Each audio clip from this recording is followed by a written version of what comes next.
So বন্ধুরা, আপনারা সবাই কেমন আছেন? তো আমি অনেকদিন পর বাড়িতে আছি। ঘুম থেকে উঠে সকাল সকাল আমি হাঁটাহাঁটি করতে লেগে পড়লাম। হাঁটতে হাঁটতে আমি চলে গেলাম তিস্তা নদীর পাশে, কারণ অনেকদিন ধরে নদী ভাবতে যে যাবো যেতে পারি না। তো আজকে সকাল সকাল তিস্তার মজা নিয়ে নিলাম। তিস্তার ভিউটা এত সুন্দর লাগছে, ওই কারণে একটা ভিডিও ক্লিপও করে প্রথম কাজটা ছিল আমার বাড়ির যে গরুটা আছে, গরুটাকে আমি বের করলাম। কাজগুলো সেরে আমাকে দিয়ে দিল চা আর বিস্কুট। চা বিস্কুট খেয়ে আমি রওনা হয়ে গেলাম ছেলেকে স্কুলের থেকে আনতে। আমি চলে আসলাম এখন স্কুলে। তো এখনো ছুটি দেয় না, ওই কারণে আমি একটু ওয়েট করছি। ছেলেকে নিয়ে আমি বাড়ির উদ্দেশ্যে রওনা হয়ে গেলাম। তো দেখি একটা দোকানে শাক বেচতেছে, তো একটু আমি নিয়ে নিলাম বাড়ির জন্য শাক নিয়ে আমি চলে আসলাম বাড়িতে। অনেকদিন পর শাক ভাত খায় যা মজা পাইলাম আর কি বলবো বন্ধুরা। খাওয়া দাওয়া করে আমি চলে আসলাম কোম্পানিতে এসে আমি রানীকে পয় পরিষ্কার করতে লেগে পড়লাম, কারণ আমাদের যেতে লাগবে। রানীকে প্রণাম দিয়ে আমি বের হয়ে গেলাম। আমি চলে আসলাম এখন পেট্রোল পাম্পে, কারণ আমাদের ডিজেল ভরতে লাগবে ফুল ট্যাঙ্কি। গাড়িতে ডিজেল দিতে শুরু করে দিল দাদা। ডিজেল ভরে আমাদের সিলিন্ডার গুলো ঢিলা হয়েছিল, তো চন্দন লেগে পড়লো সিলিন্ডার টাইট দিতে। তো আমাদের এখন চানও করতে লাগবে। স্নান করে আমি চলে আসলাম হোটেলে। তো আমাদের খাওয়ারও খেতে লাগবে। খাবার দিয়ে দিল ডাল, সবজি, ভাত আর মাছ। খাওয়া দাওয়া করে আমি রওনা হয়ে গেলাম এই চাচাকে নিয়ে। এই চাচা হলো আমাদের কোম্পানির অনেক পুরনো ড্রাইভার। বললো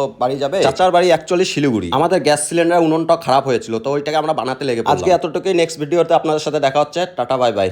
সো বন্ধুরা, আপনারা সবাই কেমন আছেন? তো আমি অনেকদিন পর বাড়িতে আছি। ঘুম থেকে উঠে সকাল সকাল আমি হাঁটাহাঁটি করতে লেগে পড়লাম। হাঁটতে হাঁটতে আমি চলে গেলাম তিস্তা নদীর পাশে, কারণ অনেকদিন ধরে নদী ভাবতে যে যাবো যেতে পারি না। তো আজকে সকাল সকাল তিস্তার মজা নিয়ে নিলাম। তিস্তার ভিউটা এত সুন্দর লাগছে, ওই কারণে একটা ভিডিও ক্লিপও করে প্রথম কাজটা ছিল আমার বাড়ির যে গরুটা আছে, গরুটাকে আমি বের করলাম। কাজগুলো সেরে আমাকে দিয়ে দিল চা আর বিস্কুট। চা বিস্কুট খেয়ে আমি রওনা হয়ে গেলাম ছেলেকে স্কুলের থেকে আনতে। আমি চলে আসলাম এখন স্কুলে। তো এখনো ছুটি দেয় না, ওই কারণে আমি একটু ওয়েট করছি। ছেলেকে নিয়ে আমি বাড়ির উদ্দেশ্যে রওনা হয়ে গেলাম। তো দেখি একটা দোকানে শাক বেচতেছে, তো একটু আমি নিয়ে নিলাম বাড়ির জন্য শাক নিয়ে আমি চলে আসলাম বাড়িতে। অনেকদিন পর শাক ভাত খায় যা মজা পাইলাম আর কি বলবো বন্ধুরা। খাওয়া দাওয়া করে আমি চলে আসলাম কোম্পানিতে এসে আমি রানীকে পয় পরিষ্কার করতে লেগে পড়লাম, কারণ আমাদের যেতে লাগবে। রানীকে প্রণাম দিয়ে আমি বের হয়ে গেলাম। আমি চলে আসলাম এখন পেট্রোল পাম্পে, কারণ আমাদের ডিজেল ভরতে লাগবে ফুল ট্যাঙ্কি। গাড়িতে ডিজেল দিতে শুরু করে দিল দাদা। ডিজেল ভরে আমাদের সিলিন্ডার গুলো ঢিলা হয়েছিল, তো চন্দন লেগে পড়লো সিলিন্ডার টাইট দিতে। তো আমাদের এখন চানও করতে লাগবে। স্নান করে আমি চলে আসলাম হোটেলে। তো আমাদের খাওয়ারও খেতে লাগবে। খাবার দিয়ে দিল ডাল, সবজি, ভাত আর মাছ। খাওয়া দাওয়া করে আমি রওনা হয়ে গেলাম এই চাচাকে নিয়ে। এই চাচা হলো আমাদের কোম্পানির অনেক পুরনো ড্রাইভার। বললো